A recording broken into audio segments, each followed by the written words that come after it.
वहां के फार्मासिस्टों के माध्यम से, वहां के जनप्रतिनिधियों के माध्यम से, वहां के लोगों को जो समाज सेवा करते हैं उनके माध्यम से सरकार के द्वारा इस चीज को पहुंचाया गया कि सर वहां पे प्रक्रिया 2015 लागू हो, वहां पे लागू हो गया है। हम उत्तर प्रदेश में भी यही चाहते हैं कि पीपीआर 2015 जो कि फार्मेसी प्रैक्टिस रेगुलेशन 2015 भारत सरकार के द्वारा कहा गया है, और PCI pharmacy council of India ने भी ये कहा है कि सारे स्टेट अपने अपने राज्यों में इस चीज को लागू करें।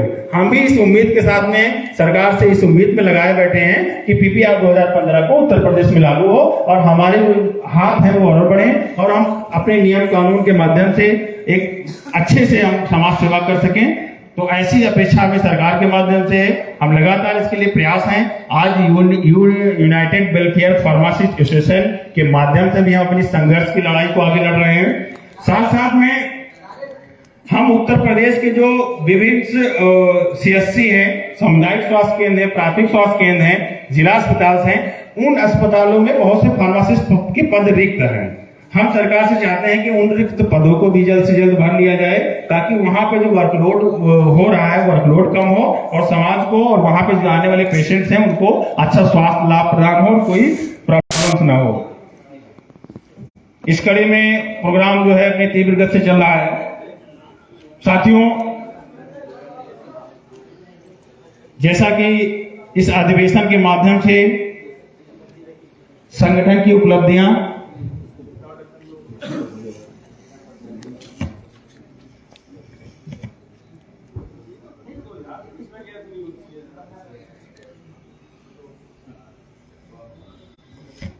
इस संगठन इस अधिवेशन फार्मासिस्ट के अधिवेशन के माध्यम से आज ये आगरा की जमी पे हो रहा है। जैसा कि हमारे फार्मासिस्ट भाइयों ने इसे मोहब्बत की नगरी का उपाधि दी थी, मैं इसको खोज ही रहा था। वास्तव में इस शहर में आके मुझे भी बहुत अच्छा लगा।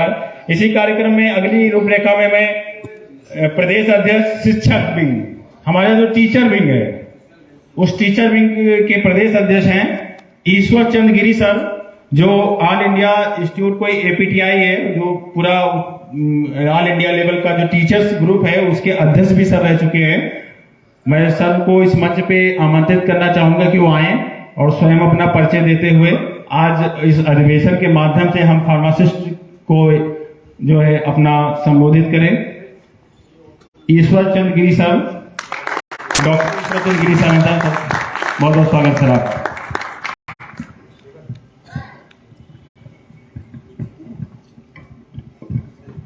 Thank you Abhishek ji.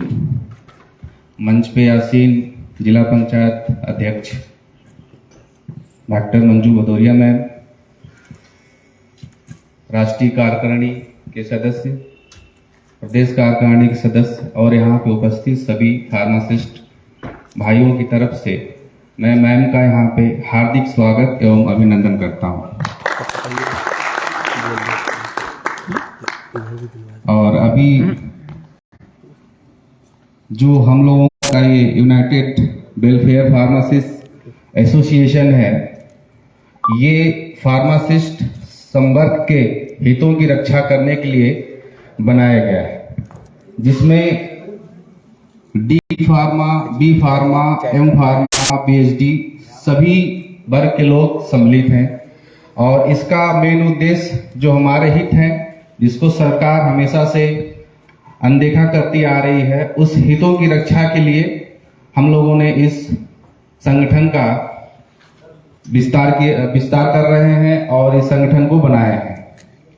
और अभी फिलहाल में जो हमारा मेन उद्देश्य है, मैं मैम को उससे अवगत कराना चाहूँगा। आप जनप्रतिनिधि हैं और सरकार के भी प्रतिनिधि हैं। फार्मेसी प्रैक्टिस रेगुलेशन 2015 जो कि और स्टेट में, बहुत सारे स्टेट में वहाँ की स्टेट गवर्नमेंट लागू कर चुकी है और कई जगह मांग किया जा रहा है।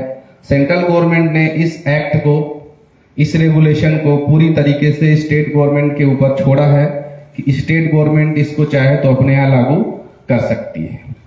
अगर ये प्रैक्टिस रेगुलेशन लागू होता है तो उसमें फार्मासिस्ट को बहुत सारे अधिकार मिलते हैं, जिसमें कुछ ऐसे मेडिसिन हैं जो ओटीसी मेडिसिन के अलावा, ओवर द काउंटर ड्रग के अलावा जो मेडिसिन हैं, उसको फर्स्ट एड में जो ड्रग्स यूज होती हैं उसको हम विदाउट प्रिस्क्रिप्शन भी प्रिस्क्राइब कर सकते हैं।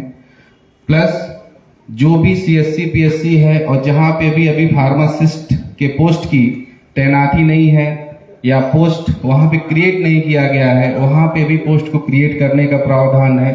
इसके अलावा अभी तक फार्मासिस्ट को ये अधिकार नहीं है कि अगर वो कहीं पे सेवा दे रहा है तो अपने सेवा के बदले कोई सेवा शुल्क ले सकता है।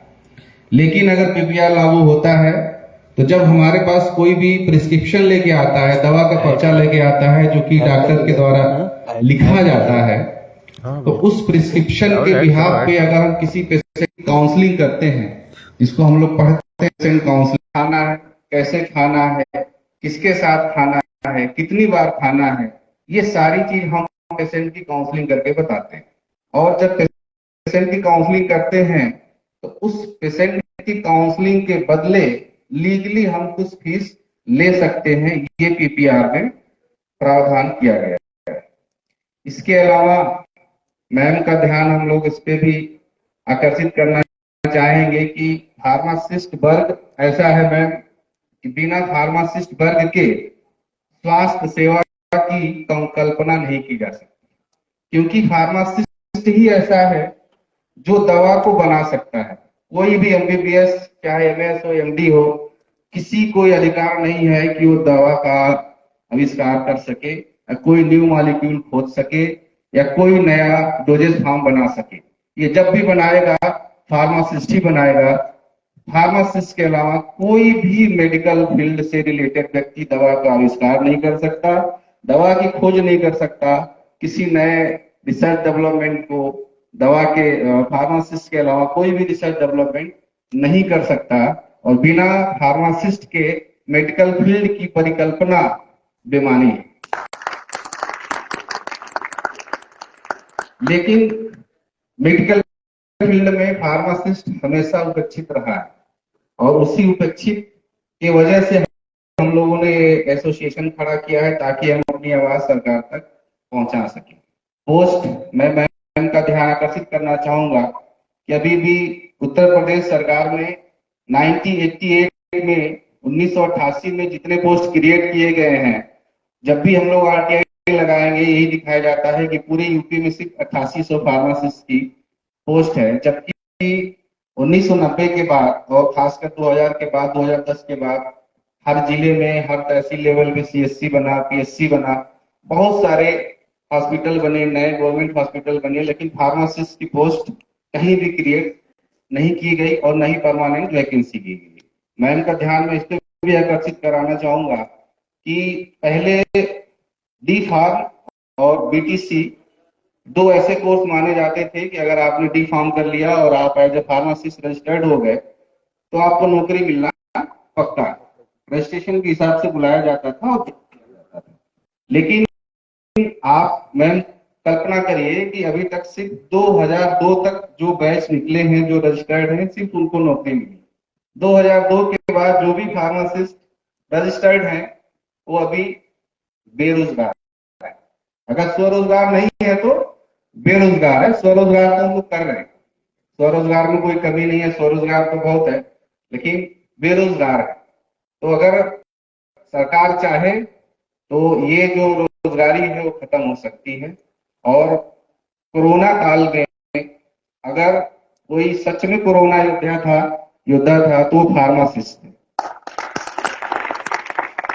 सारी दुकानें बंद हो गई, सब लोग भाग गए, कोई किसी को छू नहीं रहा है, कोई किसी से बात नहीं कर रहा है, लेकिन वी आर फार्मासिस्ट, हम लोग 24 आवर्स मेडिकल खोल के आइए, दवा ले जाइए, सैनिटाइजर ले जाइए, मास्क ले जाइए, बिना डरे बिना किए हम कोरोना से भी लड़े और लोगों को भी कोरोना से बचाया। फिर भी फार्मासिस्ट वर्ग उपेक्षित रहा। अगर सरकार की तरफ से भी कहीं से कुछ आता था तो ये डॉक्टर ने ऐसा किया, ये पैरामेडिकल ने ऐसा किया, लेकिन हमारे जो प्रधानमंत्री जी हैं, अगर वो कभी भी भाषण देते हैं तो उनके भाषण में फार्मासिस्ट और फार्मा का लगाव दिखता है और वो बहुत अच्छे से जानते हैं कि उनके लिए फार्मा कितना इंपॉर्टेंट है। और अभी माननीय मुख्यमंत्री जी भी फार्मा फील्ड को, फार्मा सेक्टर को डेवलप करने के लिए, फार्मा इंडस्ट्री को डेवलप करने के लिए काफी प्रयासरत है। माननीय प्रधानमंत्री नरेंद्र मोदी जी गुजरात के मुख्यमंत्री रहे हैं और उनको पता है कि गुजरात के इकोनॉमी में फार्मा का कितना बड़ा रोल है। सबसे ज्यादा इकोनॉमिकल स्ट्रेंथ जो गुजरात सरकार को मिलती है वो फार्मा सेक्टर से ही मिलती है, फार्मा इंडस्ट्री से मिलती है, फार्मा रॉ मटेरियल से मिलती है। लेकिन फिर भी जो फार्मासिस्ट संवर्ग है, जो वर्ग है, वो हमेशा उपेक्षित रहा है। तो इस मंच के माध्यम से मैं और सारे फार्मासिस्ट जो यहाँ पे उपस्थित हैं, मैं उनके माध्यम से मैं आपसे गुजारिश कर रहा हूँ कि हमारी बात को, हमारे जो हैं इनको आप जरूर ध्यान दें और जिस लेवल तक भी आप, और अगर राजनीतिक परिदृश्य में देखें तो जो भी यहाँ पे है, मैं लखनऊ से, मैं बेसिकली गाजीपुर से बिलोंग करता हूँ और मेरे पास डॉक्टरेट डिग्री है फार्मेसी की, मैं शिक्षक हूँ, एज ए प्रिंसिपल हूँ। और यहाँ पे लगभग गाजीपुर, बनारस, इलाहाबाद, लखनऊ, मैं लखनऊ में जॉब करता हूँ, से जुड़े हुए लोग हैं और ये हमेशा आपके भी साथ रहेंगे। आप जहां भी बुलाएंगे फार्मासिस्ट आपके साथ आएंगे और आपके साथ जुड़े रहेंगे। लेकिन जो हमारी हितों की बात, हम चाहेंगे कि आप हमारे हितों के बारे में सरकार से अवगत कराएं और जो फार्मासिस्ट वर्ग है उसके लिए कुछ अच्छा करें। और मैं आपका ध्यान ये भी अवगत कराना चाहूंगा कि आज की डेट में जो फार्मासिस्ट फार्मेसी करता है उसके बाद उसका रजिस्ट्रेशन होता है एज ए फार्मासिस्ट। तो फार्मेसी काउंसिल में आज की डेट में जो हमारी स्ट्रेंथ है मैम, वो 3 लाख के अराउंड है, 3 लाख के अराउंड है।